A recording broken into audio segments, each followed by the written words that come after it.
All right, we welcome all of you out today. Wonderful to have you here. We're excited to have JoLynne Miller with us. We all know JoLynne, our master gardener. And we're going to learn some great things about planting and cold weather plants. And we always begin with a prayer, and I'll offer the course too. Our Father in heaven, we are very grateful to be gathered here together as a Diamond Valley community and to learn about planting these crops we so desperately need in these days. I'm grateful for JoLynne and her willingness to come and present this information to us. I'm thankful for the Spirit to be with us, so we can understand and enjoy this time together. And we offer this prayer in Jesus Christ. Amen. All right, JoLynne, you're on. Well, I'm actually glad you're doing this. I am a master gardener, but I got to tell you, it's only the beginning. Every year there's something new to learn. There's some new problem we've never had before. I've been gardening up here for over 20 years, and this last year I had something I never had before. And this goes to show there's always more and more. So, and I love that we can come together like this and learn from each other. So if you guys have anything you want to share, feel free, some successes you've had, some things that you've learned. Love to hear it. So, anyway, so we'll go to the first one.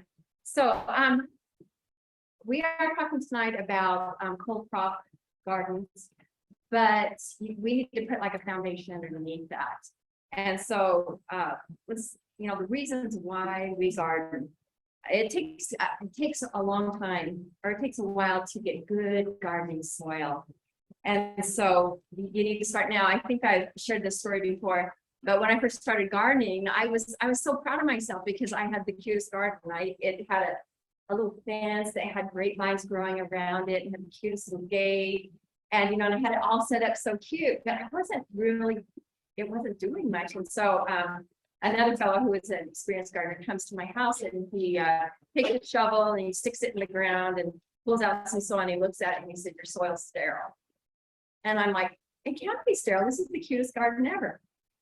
So that was my beginning of learning about gardening and the importance of amending and developing really good soil. So important. You just can't get anywhere without it. And again, like I said, there's so many variables to overcome each year. One year I remember it was the wind. It dried up all of my little vegetables. The next year it was late frosts, different pests. And then the good things is there's always new gardening methods that you want to try, things that you can have success with. So each year is an adventure. Home garden, one of the greatest reasons is this home garden produce tastes amazing. And that's because when you go and you pick things that are perfectly ripe, then you're getting the optimal nutrition and value from it. It tastes great, it stores better. And then also, it's also great to know where your food came from. And in this day and age, that's really getting to be more and more important, is to know that. So let's go with garden placement. There's some things that we need to think of when we are deciding to do a garden. If it's your first time for doing a garden, or maybe you think that you can have a more successful garden placement is really important. One of my favorite things is put it somewhere where you can see it. You can see it out your window, where it's not out of sight, out of mind kind of a thing. You'll have so much more success if you can see your garden. And then also another thing that's really important is most of your edible plants, they have to have between 6 and 8 hours of sun. If they don't have that, then your vines are they're just going to be kind of leggy. You're not going to get the production if you get that sun. Now there's if you have some areas that don't get really good sun, you can go and look for seeds and find seeds that will compensate. You don't need quite as much sun light. And a lot of times that would be seeds with smaller fruits. So like tomatoes, for instance, you won't be able to grow your big beef masters in areas that have shade, but you could grow like a patio tomato, you could grow some of your grape or your cherry tomatoes. So that's something to keep in mind. And then to have your water source. Don't make it so hard on yourself that you know you give up when it starts to get warm, you know, because the minute your plants start to stress from lack of water, a lot of their production goes down. You lose the plants, and then you lose your interest in your garden. I mean, it just goes downhill from there. So set yourself up to win. Have good sunlight, and have it where you can see it, and have a good water source. So then the next one is soil prep. Okay, can everybody relate to this? I hope so, because that's what my soil used to look like. So, but what we want to get to is we want to get to this right here. And the way we get there is by adding organics. Because here in the Mountain West, we do have really bad soil compared to most parts of the country. We have a lot of winds that blows our topsoil away. You know, sometimes I used to joke about my topsoil, you know, went this way 1 week and then 2 weeks later it came down this week because of the wind. But it's really true. We have a lot of wind, and we don't have a lot of moisture. And so because of that lack of moisture, we lack the organics, the breakdown that comes into the soil that they get in a lot of other places in the country. So soil prep is super important. We also, because of our dry winds and things like that, in this area, we have a lot of clay, or we have a lot of sand, and a lot of silts, a lot of high salts. There's just a lot to work with. But all of this, the good thing is it can all be overcome with organics. And when I talk about organics, you know, I'm talking about grass, leaves, plant roots, compost, animal manure. You know, all of those things, adding them into our soil with moisture, given time, they can break down. And the organisms come in and they just take it down into the soil. And then your worms show up. I don't know where they come from, but you bring them the food, you bring them the moisture, your worms will come. Okay, and that's what we really want, because you know they're the tillers of our soil. You know, they go and they work it and they bring everything down to that root level, and that's what we really want. So organics, moisture, really need that. And so okay, oh, I wanted to show you this. This is a really good friend of mine. He thought, I don't want to mess with amending soil.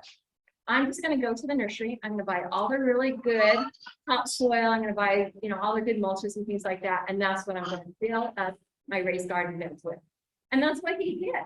So he goes and spent a bundle and did all that. And then he goes and he plants the seeds. He wanted to have a lot of pumpkins. He wanted to have pumpkins for Halloween.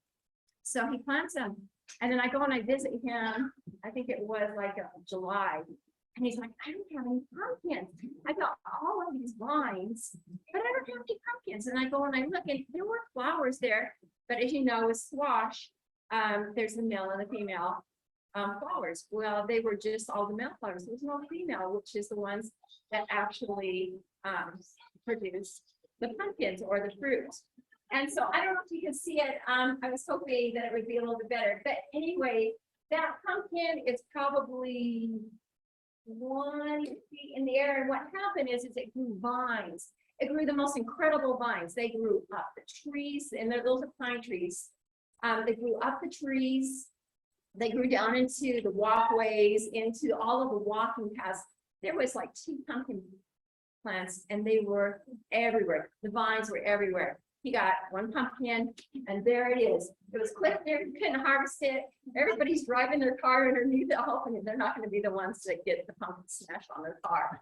But it goes to show that you need a balance. You need a balance of your native soil with your organics, amend it together. Don't think that just going and buying bags of topsoil or whatever is going to be your answer. You have to have them both to have the balance that you need for your plants, because they have to be stretched just enough that they're going to want to bloom. So they're going to want to reproduce. So anyway, Every time I see that picture, I just have to laugh. It's just hysterical. Okay, so then, say you don't know what you really need in your soil. Go have it tested. Super easy, super easy. You can go to this site right here, and you can download the forms for the Utah State Extension of Agriculture. And there's a thing for soil testing. It'll go through and it shows you exactly how to get a soil sample. You get it, follow their directions, you go and you mail it to them. I usually do this like on a Monday. You can get my soil sent to them on a Monday, and usually by Thursday I have my results. They'll email them to you. And this has been super valuable to me because in the early days,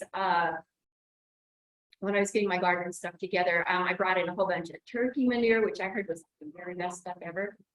And then I also brought in some compost from out of the fairgrounds, and everything together. When they did it, they told me that my salt level was so high that no wonder my plants were strong. Yes. Curious what you think about the little tests you can buy down at Home Depot or the places where you can test for pH and, you know, phosphorus, phosphate, nitrate, stuff like that. Are those valuable? I think they are, if you understand how that all breaks down and know how to convert it into what you need. When you go and you get a test like this, it's about $35. They are going to break everything down for you and tell you what your soil consists of. And then they're going to tell you how to amend it. They're going to say, you need to add this to it, or you need to do this. So you are getting, it's more comprehensive in the information that you'll be receiving back from them is how to improve. So anyway, so I really put in a plug for that. Okay, so then the next thing is watering systems. I believe. Yes.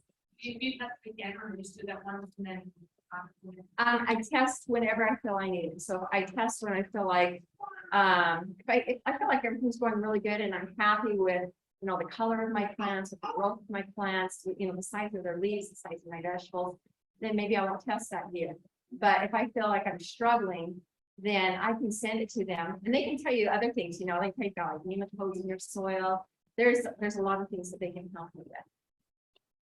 Can you intervene in the middle of the season or something like that with the soil test that can make a difference, or your season totally? Oh, I think there's always improvement. Your plants are always trying to thrive. You know, they want to get better. And so, yes, by adding things into your soil, yeah, absolutely. Yeah, I would write it off. Oh, okay. Oh, one of the things I wanted to talk about is so getting all of this stuff into your soil. There's different methods of doing it.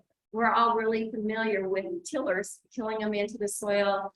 Quick, easy, soil looks great. And that's really fun. There's also other methods that are more maybe organic. And I just kind of wanted to bring your attention to this. This is called a broad fork. And what the concept is you can kind of see her in that picture. She takes the broad fork, she puts her body weight on it, and then she leans back with it to about 30 degrees. And what it does is it's aerating the soil. It's breaking up that hard pan underneath there. And it's allowing moisture and air and everything to get down into that soil. One of the nice things that does is it's not disrupting what is good in the soil already. So like sometimes you're going to have like weed seed and it's going to be buried down underneath there. Well, it's going to keep that weed seed underneath there instead of bringing the weed seed back up to the top. And then it's also, so anyway, this is going to be my first year using a broad fork. I'm really excited about it. I do have raised garden beds. And this is something I feel like that I can really get in there and break up my soil better than I have in the past. In the past I've used like a fork, you know, a little fork like this. It's hard to really get a lot of muscle in there and really get it up. And the tines aren't that long on the fork. The tines on this, you can find them anywhere between 10 to 12 inches long. So they really can do some good in there. And, You're and probably that, for not- example, huh? You're probably not killing the worms because tilling kills worms Yes, and it breaks apart the network of the, the feeding that Mhm. shares back and forth. So I love that. Thank you. yeah, you know, because whenever I cut a worm in half, I feel so bad. I'm like, oh, he's just trying to help me. I just, you know, so I do like this. I'm really excited about something like this because I will tell you, I thought I had with my fork last year loosened up the bed where I put my carrots. I didn't. My carrots grew like this tall and then they forked. And that's because it was so hard underneath there. So this year I'm going to give my carrots some really good spoil to grow in. So I get something more than these funny things that and most of them end up just feeding to our meals. It was too hard to sit there and peel off a little bit. So anyway, so that's just a little idea you might want to consider. Okay. So the next one, let's talk about watering your garden. Again, we talked a little bit about this. Know how you're going to water your garden. There's a lot of different ways to do it.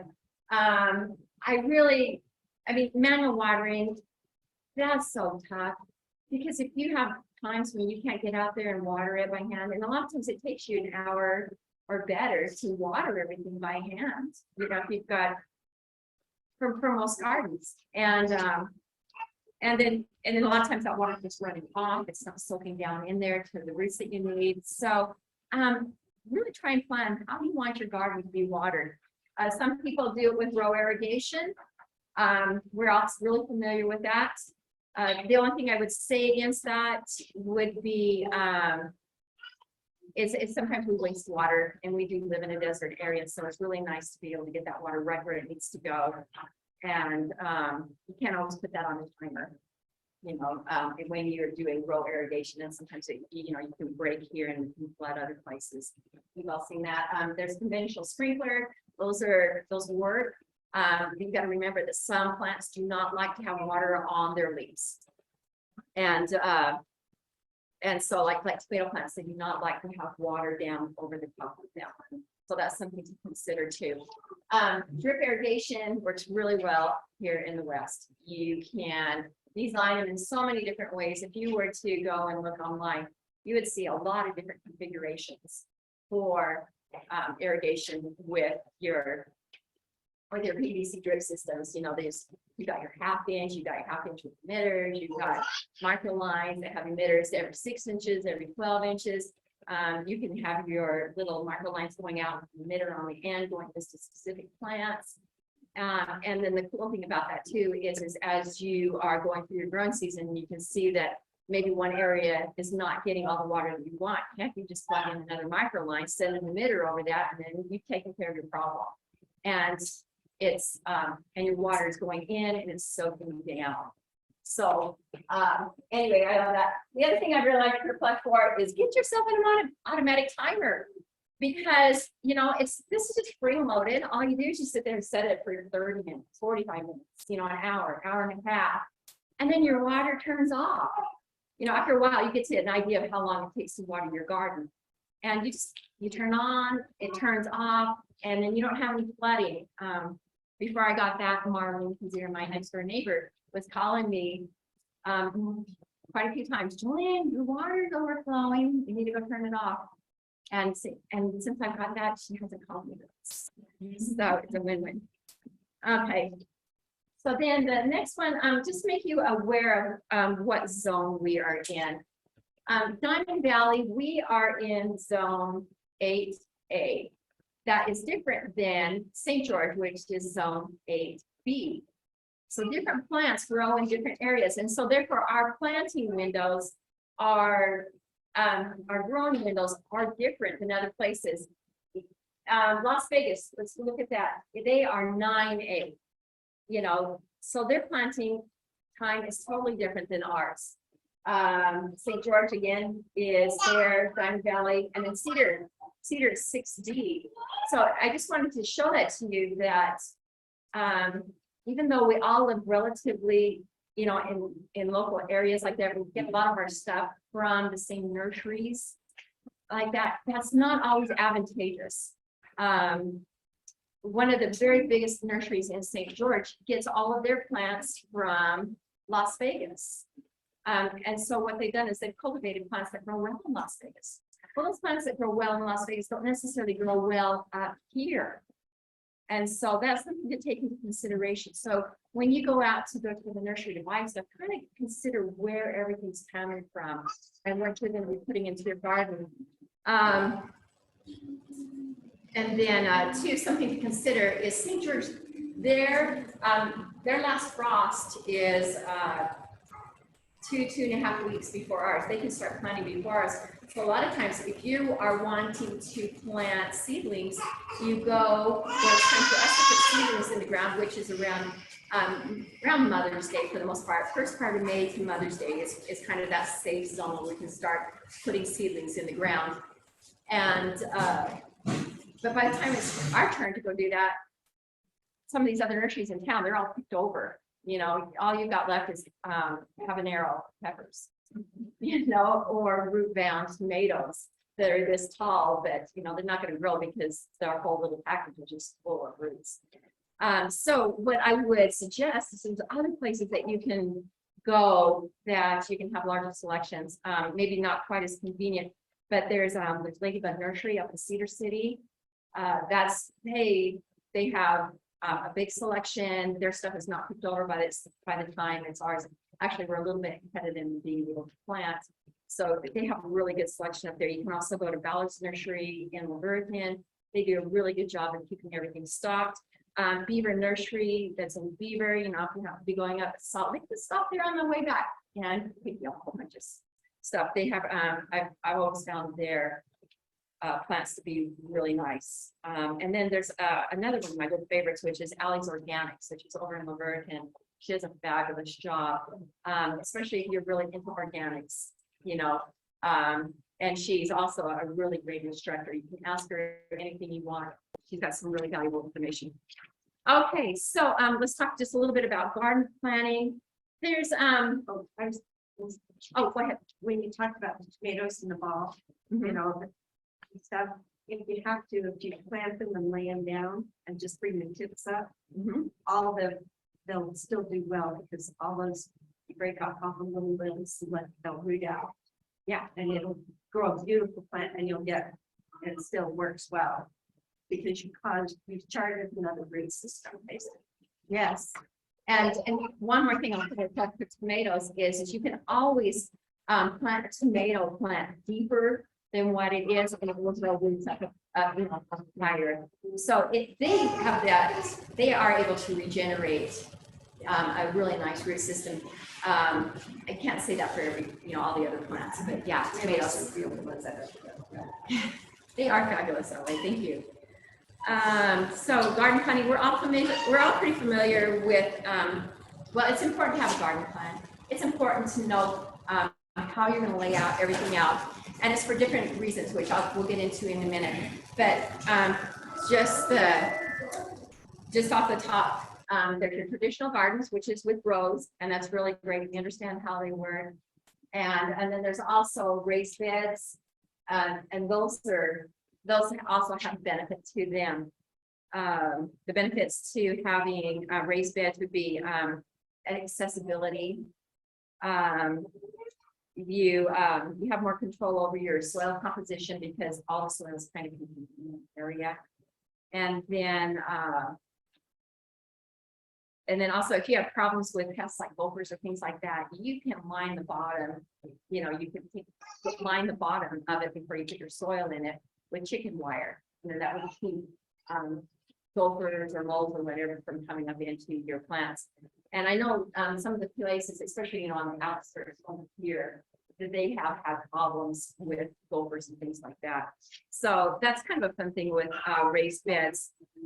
Some of the things I will tell you, if you're thinking about doing raised beds, don't make them too wide. Bigger is not always better. If they're too wide, you have a hard time reaching over and you can climb into the bed.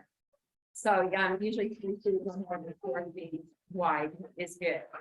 And then too, if you're going to put, make sure you have a way that you can walk all the way around the raised garden bed. If you put it up against the wall and it's 3 feet wide, you're going to be leaning 3 feet over or climbing into it. because you don't have accessibility on that other side because it's bumped up against a wall or something like that, or a fence. So that's kind of good. Okay, let's, one of the reasons for a garden plan is for crop rotation. And I used to do this all the time too, is I'm like, oh, this is where I like to plant my tomatoes. So my tomatoes are gonna go over here. And then, you know, I love to be really organized. So I'd organize it in such a way. And each year I'm like, oh, that's where the tomatoes grow. So then I put my tomatoes back in there. But as we know, they deplete the soil. If you plant the same plants in the same place, they are going to deplete the soil. It's also going to be an indication for like viruses and things like that plague that certain plant. And so you really want to make sure that you're doing a crop rotation.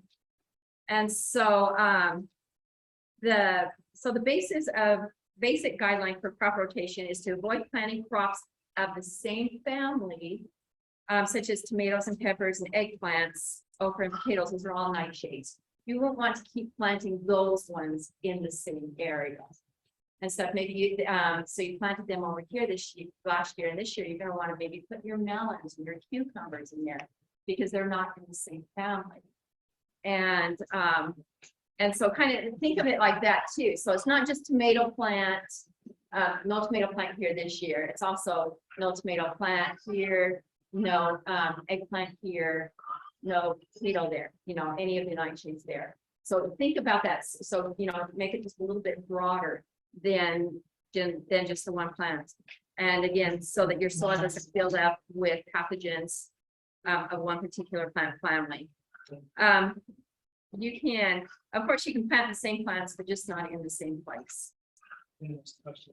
Yes.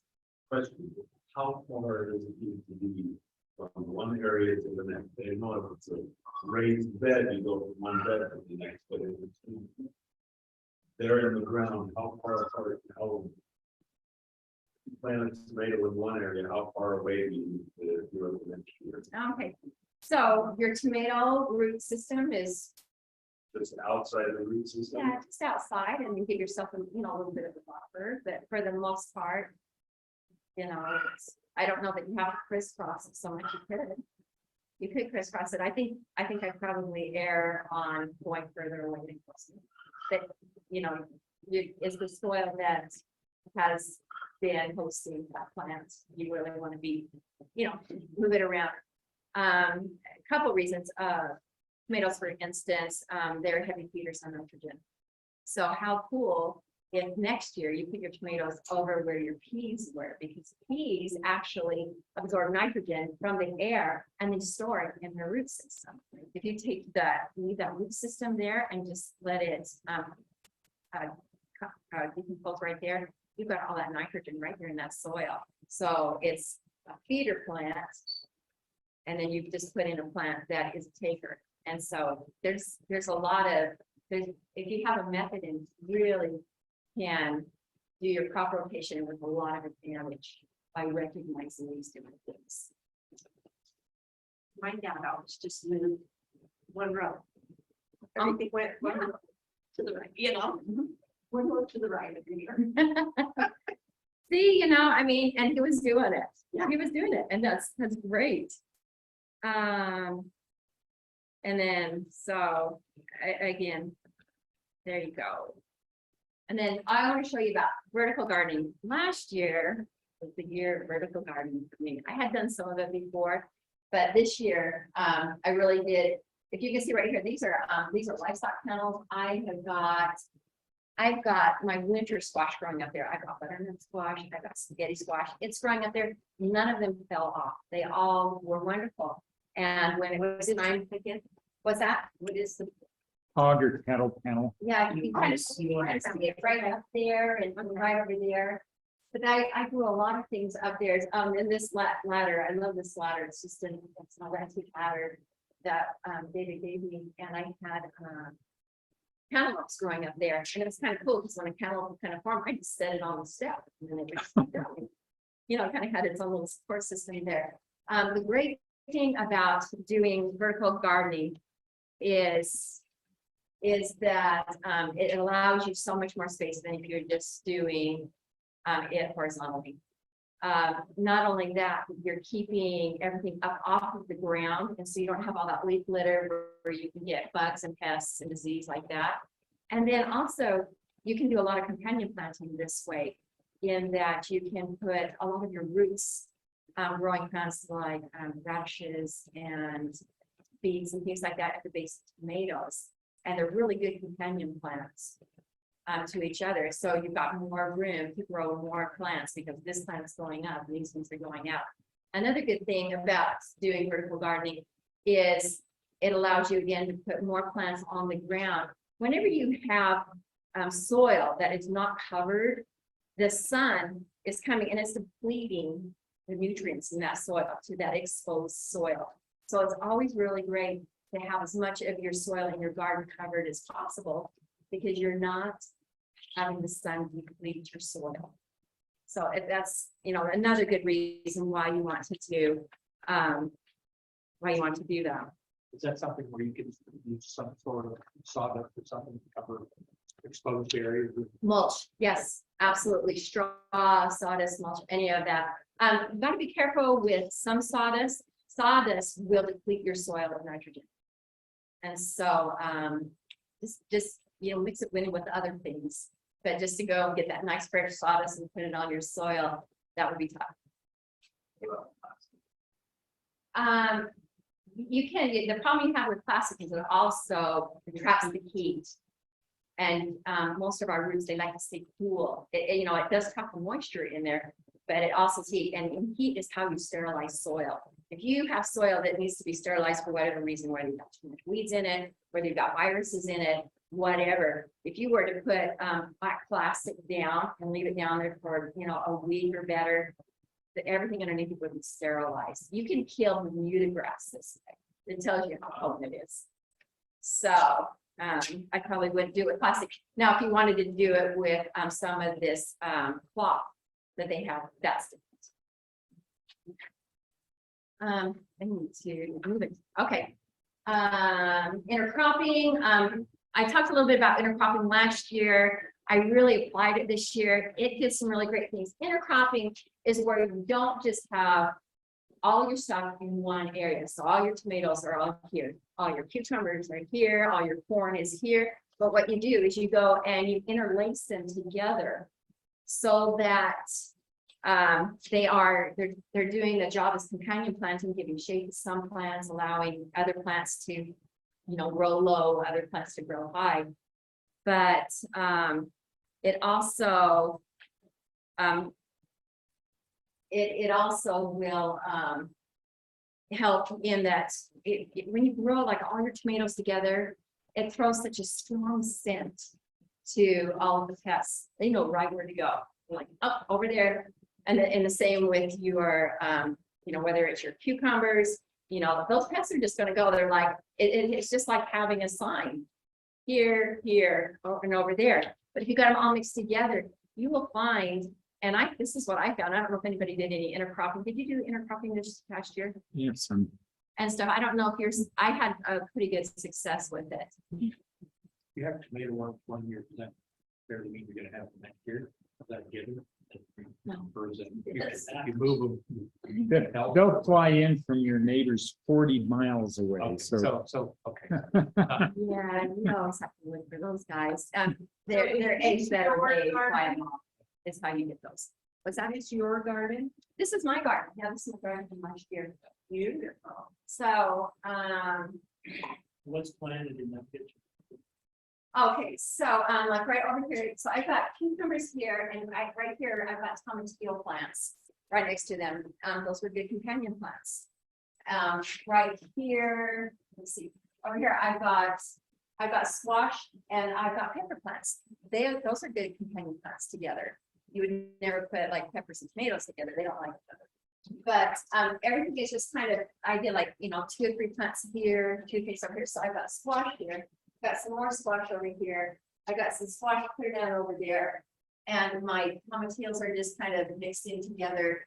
But anyway, everything was just kind of a little here, a little there. And I felt like it made a really big difference. I was really, really pleased. I did not have problems with my pests this year. Instead, it was the mosaic virus, which I've never had before. The what? Mosaic virus. It's big, virus. Is that the thing that killed all the tomatoes? Is that environment from all the tomatoes? No, this one was a cucumber mosaic virus that your cucumber plants and all of your squash plants are susceptible to. And what it does is it goes in and it causes the plants not to be able to form in completion. So not only did I have a variation in color in my leaf in my plants, but I had holes in the leaves. It was really cool looking. But of course, if you're gonna have holes in your leaves, it would just the leaf would form and there'd be holes in it. It was the darndest thing. And so then it started to affect the fruit. The fruit was still edible. I went and looked and researched and stuff. It's still edible, but my fruit was malformed. It just kind of misshapen and things like that. It tasted okay, but obviously the plant struggled, and in the plant I had to pull them out because super susceptible, jumping to other plants, gets in the soil. This year, to counteract, because I do have that virus now in my soil, I had to do a lot of really looking and finding hybrid plants that are more resistant. So anyway, Is there a companion plant where it's squash that keeps the squash plants away? yes, yeah. Well, it helps. It helps, and so it maybe not keep it away, but it helps to kind of cloak the scent of the squash plant. So you've got a lot of your herbs. Your basil is fabulous to plant next to them. Makes a big difference. Your lavender. There's a lot of herbs that you can put in there, and they will help mask those scents.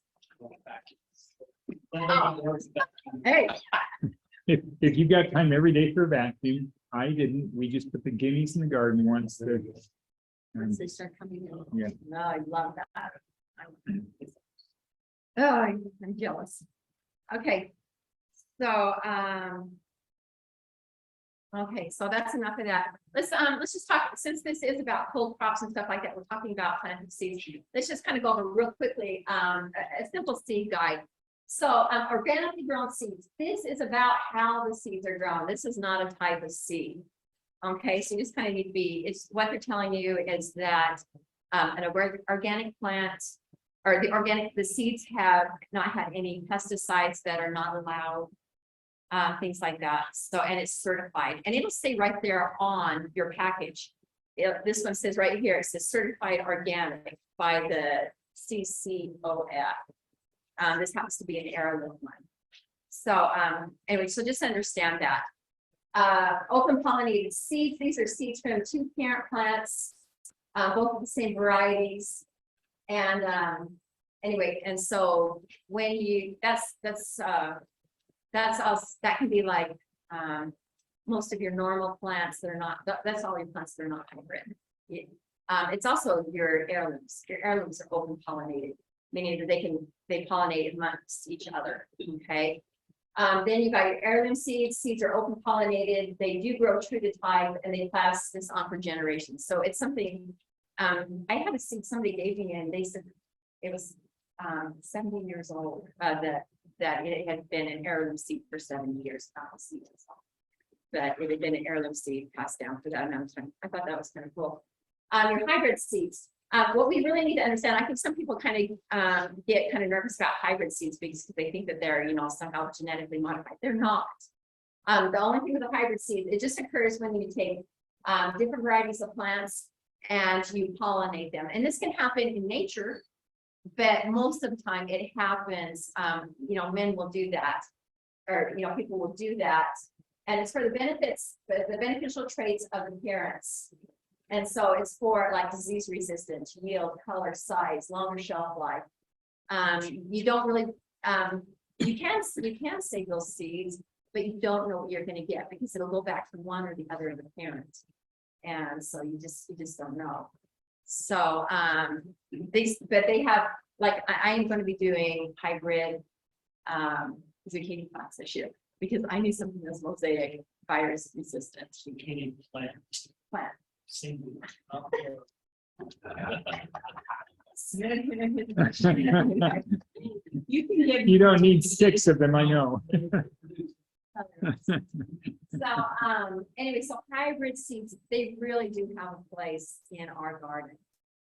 And so don't be afraid to use them. A lot of times you'll know a hybrid plant because it'll like say their name, and a lot of times there'll be numbers behind there and stuff. And so that's their way of keeping track of them. Maybe it's that generation or whatever, they've assigned a number to it.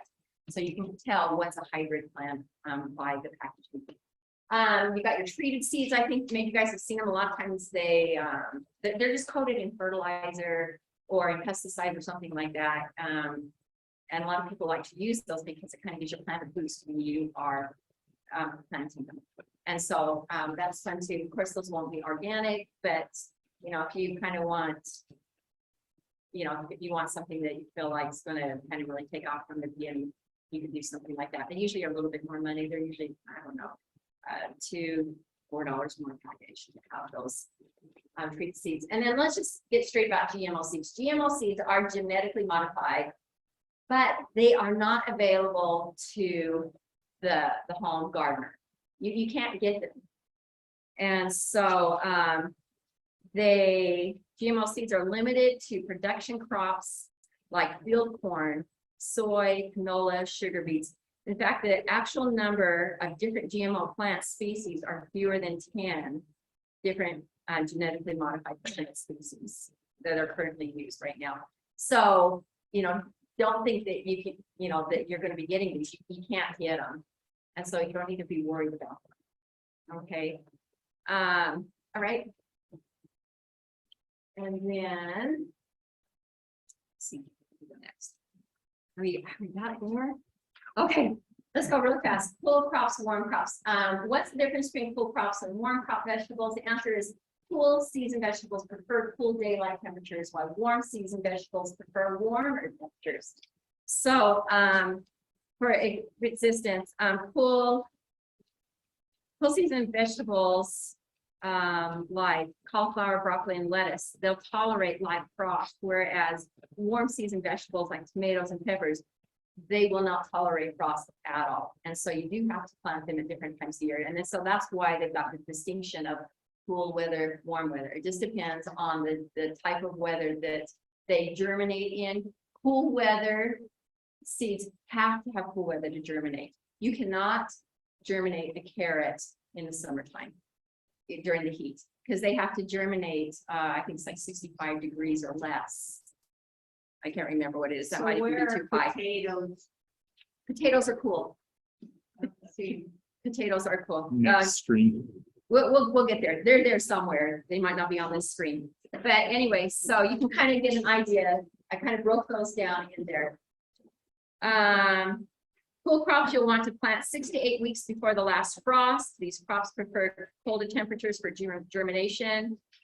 And then a lot of times your cool weather crops, they have a longer maturity rate. It takes them longer to mature. So, like your broccoli, 110 days. Your Brussels sprouts, 120 days. You have to get them into the soil quicker because the germination time, or because the maturation time is so much longer. And they need that cool weather so that they won't bolt. So, anyway, so with that being said, if you happen to lose that window, of planting your seeds into the ground for some of these plants, like broccoli, Brussels sprouts, cabbage, cauliflower, kale, they have these long, 110 to 130 days for maturity. Don't plant the seeds because they're not going. If you've missed the window, don't try and plant these cool weather crop plants by seed. Go get seedlings because you've already got that jump start on them, and then you can plant them, and then they'll have a chance to mature before it gets too hot and they want to bolt, or they go bitter, or any of the many things that cool weather plants will do. So those are things that you'll want to be aware of. So there's You know, and also by saying that, you don't want to go and plant seedlings during the time that you would be planting seeds, because it's just too cold. You probably end up freezing your seedlings. Like right now, we're just entering the window for cool crop plants, cool weather crop plants. And so, this is time when we plant the seeds, but once we leave this window, you would want to plant the actual seedling plants themselves. So do you have any seeds in the ground yet Not right now, with the snow? not with the snow. I mean, I was looking at it on Monday. I'm like, oh, this would be so great. You know, because from the 15th of February to the, 1st of March, that's kind of when the window opens. It closes at the end of March. You don't really want to plant any more cool weather crop seeds during that time, because it's just going to be too long and they won't mature. They will bolt, they will turn hard, they won't form fully. So, With that question, there are some things that will make it all the way through. You can throw in peas and spinach and those kinds of seeds. We put our pea and spinach and garlic and those kind of things in last fall. All of them came up, all of them are still alive. Some of those that are affected by hard frost, like cabbage, they died. Other years they haven't died. This year they died. and so we're actually talking about two different gardens. We're talking about a spring garden, and then what you did was a fall garden by planting them in the fall and being able to harvest them in the fall and then throughout the winter months. Well, and the peas, they just went in way late. I mean, beginning of winter, it really wasn't fall planting. It was just going, I'm putting them in now because I know it won't kill them. It's an early spring planting done 3 months too early. Okay, you know what, and I'm really glad you brought that up, because seeds will germinate when they get to the right temperature. And as long as you don't have the soil being too soggy or anything like that, they should deteriorate. Yeah, Okay. and if you try to germinate them in your house and then take them out, they haven't done it naturally. They're not resistant to the temperatures, and my sister lost everything that she tried to do that way. But the ones you threw the seeds in, they're fine. Yeah. Oh, thank you. Okay, I'm gonna go pass on. Jump. Okay, so temperature, moisture, air, light conditions must be correct for seeds to germinate. And then, so for cool crop, that's this time of year. For cool crop seeds, that is their ideal. For seeds to germinate, you need to keep their growing soil damp, but not too wet. And again, seeds germinate at their own temperature. Okay, so now let's kind of go in and now we're going to go through a bunch of different vegetables. I didn't pull off information that you're going to get off of, off your seed packet. These are just kind of some things that it's going to help you to have, to improve when you're growing them. And I can tell you, I learned some things. I didn't know this, but did you know that asparagus has male and female asparagus plants? There's a male and female, and the male yields more and produces larger shoots. Females produce seeds, have fewer and smaller shoots. So sometimes people want to go, and you can plant an asparagus plant by just taking the asparagus stalk and putting it in some hormone and sticking it in the soil and it'll grow. But you don't know if you've got a male or a female. Just go to the nursery. What the plants that you're going to be getting, the crowns that you're going to be getting for an asparagus plant are 1 year old. They know if they're male or female, and they're going to be, and you can ask them and just make sure, but for the most part, they're going to be selling the male plants, or at least they should have them identified as male and female. So I thought that was really interesting.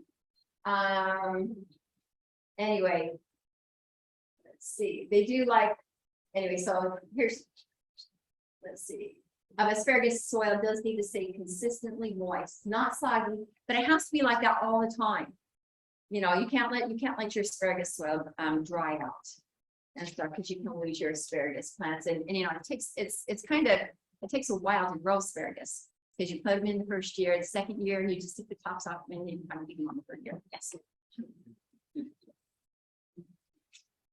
Oh, So that's grandma. Go visit grandma's house in Idaho and walk along the ditches and pick the asparagus. it's just been learned that the asparagus sour grows better. Well, very Oh. rich. I think the nitrogen and stuff from the ash places in the ones in fields where you used to pick. Wasn't that fun? Those are great memories for us, huh? Okay, next one. Beets. This is interesting. Each seed pod of a beet has more than one seed inside. So when you're going to plant them, you need to thin these extra seedlings out so that you just get one plant per space. You can use these thinned out seeds in your salads and microgreens. I tried to, if you kind of look at them, you can kind of see what it's talking about, that there's more than one seed pod in that grouping of seeds. Beets love cool weather. It will generate more greens during the cold weather. You can harvest the outer greens while leaving the inner greens, and this will not harm the plant. And then when the warm weather comes, that's when the actual beetroot starts to grow. So all the time it's cold, you're just gonna have this puny little beet, but as soon as it gets warm, it'll fill out. So it's a 2-for-1. It's pretty cool. Okay, it's delicious in your blender, your green smoothie. There you Beet go. greens are excellent. Yeah, and I know there's going to be a lot of freeze dryers around here. So what you could do is you could go and you could be harvesting these greens and then freeze drying them and then, breaking it down in your smoothies too and having them for all year. Okay, broccoli and broccoli rabi. Space broccoli plants well, because if you don't, they will bolt. They have to have room. Don't forget that the entire plant is edible and nutritious. Now, granted, when they start to get hot and everything, they can turn woody, but for the most part, you can eat all the leaves, just like you would kale or something like that. I really like the broccoli rabi or the broccolini, because I don't have to wait for that whole head to form. You've got these little shoots just coming off all the time. You just go and you break them and the shoots just keep coming off. And so where broccoli bolts when it starts to get really, really hot, with these little tiny florets like this, and you're just breaking them off, they're just constantly growing. I just feel like you get a lot more of your broccoli rather than waiting for the one head to finally ripen. Okay. So cabbage, space cabbage with room to grow, the heads will get bigger. I mean, a lot of times we're like, oh, it says 12 inches. So we plant them 12 inches, but really they need to be 18 to 24 inches. They will get bigger. If planting from seedlings, bury them deeper up to the first set of leaves. And then as the plant is growing, they kind of start to get kind of leggy and kind of hang out over here on the side. Mound them back up. So that they can have that soil around them so that they can keep getting those nutrients, not just have that leggy little thing hanging out over the side. Okay. Carrots and parsnips and celery carrots. They like the cool, damp soil, like we talked about before. If you wait till the soil is warm and dry, you just can't germinate them. They just don't grow. And so you get right now, perfect time to do it. Same true as celery. Carrots like regular, even moisture, loose soil, like what we talked about, so you don't get the funny looking things. And then, hey, now I got to share this with you because I did it last year. I'm so excited. A new way to plant carrot seeds. Now, carrot seeds are really, really tiny, right? Carrots are hard to germinate because they need to stay moist. They need to stay cool, but they're so small and you're always having to go through and you have to thin them. I found this gal and I followed what she did. And I had so much success with my carrots. I did not thin this year because it really wasn't that necessary. So next one. So listen to this. So what you do is you go and you get cornstarch. You take a tablespoon of cornstarch, a cup of water, you boil it on the stove, just to get boiled just for like a minute, just so the consistency there. Cool it all the way down. It has to be cool. And then you go and you put the cornstarch mixture into a Ziploc bag, and then you put the seeds that you want in there. And then you go and just snip off a little corner of that Ziploc bag and use it kind of like a pastry thing. And you squirt it. You squirt it down into, you can't really, I don't know if you can see that, but she's got a long line right here. And you just squirt it into there. I do square foot gardening, so I did mine in squares and stuff like that. But I just squirted it in there, and my seeds were spaced, and they were moist. They start germinating because they got all this moisture around there. The cornstarch doesn't hurt them, and as you water, the cornstarch just dissolves away. But you kind of see what it looks like once you kind of get them in there. I don't know if you can kind of see, but there's just seeds every, every so often. Easiest time I've ever done. Have you guys ever done like the seed tape? What a nightmare. You're sitting there for all night long, putting your seeds on your seed tape. And anyway, but that is one way you can do it. But this was fabulous. And we'll be doing it this year. And you can do it with carrot seeds. You can do it with any kind of seed that you want. Because what it does is you've got this, you've got this medium that's spacing your seeds out. And you're not trying to sit there and, get them in there with your fingers. So anyway, this works. This works, especially for carrots. It would work for lettuce. It would work for radishes. It would work for any of it. And cornstarch is cheap, and you can double, triple, or this if you got a whole lot of stuff that you're going to be planting. Just cook you up a little bit more, or cook you up, so much for this seed and so much for this seed and this seed. But do not put your seeds in unless it's all the way room temperature, because you would cook your seeds and then they will germinate. Okay, there's a couple other methods you can do for sowing tiny seeds. Some people, they fill an empty salt shaker, no salt. So your seeds can't grow with salt. Anyway, and then they kind of shake that into the rows. Okay. You can also, something that they do is they'll take like some sand, some fine sand, and they'll mix their seeds in there with it. You just kind of pour it back into your little seed packet, like so. And then you can just kind of, and so because you have another medium in there with your seeds, it helps space the seeds out. That's another way you can do it. Or you can do the same thing, like just, mix it in with a little cup, pinch the little cup and then use that like that. So there's a lot of different ways you can do it besides counting individual seeds, trying to get them in the right place. So anyway, so that's kind of fun because there's a lot of really tiny seeds out there. Okay. Okay, cauliflower. This is kind of fun. Cauliflower would change from creamy white to like yellow when it has, when it's in full sun for long, growing like that. So what you can do is once it reaches 4 inches in diameter, go ahead and take some of those leaves, tie them up around it. The plant will continue to grow. And then when it gets to the right size, you don't want it to be overly large, but when it gets to the right size, you take off those leaves and you got a nice creamy white cauliflower. Anyway, I thought that was kind of fun. Again, harvest cauliflower before they get too big. Cauliflower needs lots of water, but not in standing water. They will wilt from too little water and they will quit growing. So you don't want to do that. Okay, next one. Let's see. Oh, gosh, you need one second. Okay, kale's cold hardy in this area. It's actually can be a perennial if you can keep it away from your deer. And then again, you can harvest everything on the outside, and the inside, the plant will continue to grow. Lettuce, cold weather is the key. It will bolt when it gets to 80 degrees. And so it also needs to have consistent moisture. If they get drought or stress, and that's when you get that bitter, terrible lettuce. So you always need to make sure it has lots of moisture. And then this was something that I saw was interesting. They said that if you go ahead and protect it, give it some shade, you can get 1 to 2 weeks more out of your lettuce before it turns bitter and bolts. So just some ideas if you really wanted to protect your lettuce and make it last a little longer. Of course, onions handle cold weather really well. They do take quite a while to mature. So seedlings. Anyway, you can thin your plants. And the ones that you thin, just use them for green onions. It's kind of fun like that.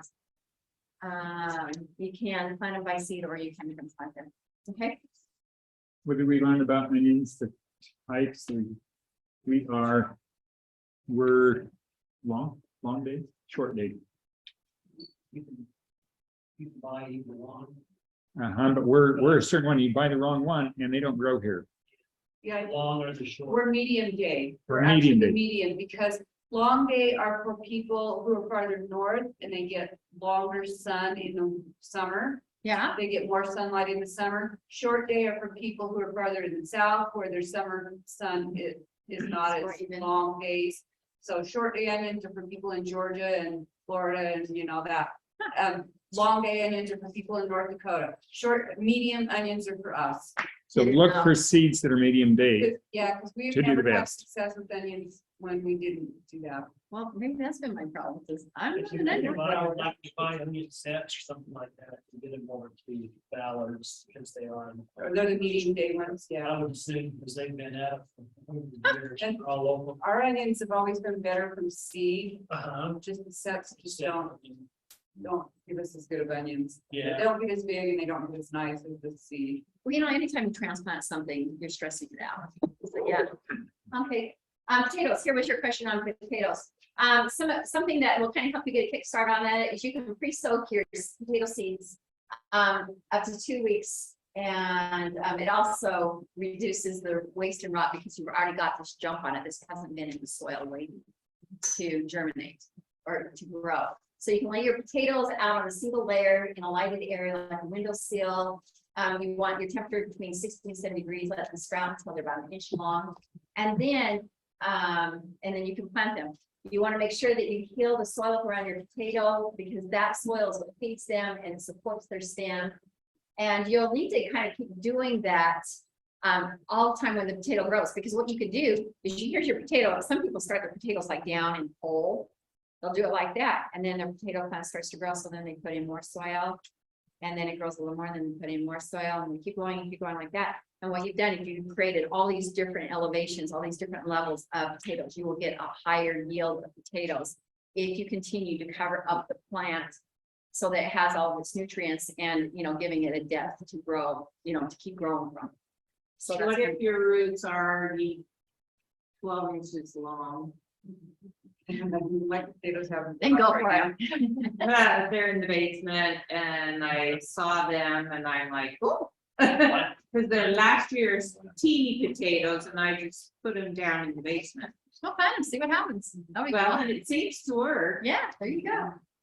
Okay, peas, again, they like cooler temperatures. Once they exceed 70 degrees, they will stop producing their pea pods. When you're done with your plant, leave those roots down there in the soil and let them decompose and put that nitrogen into the soil.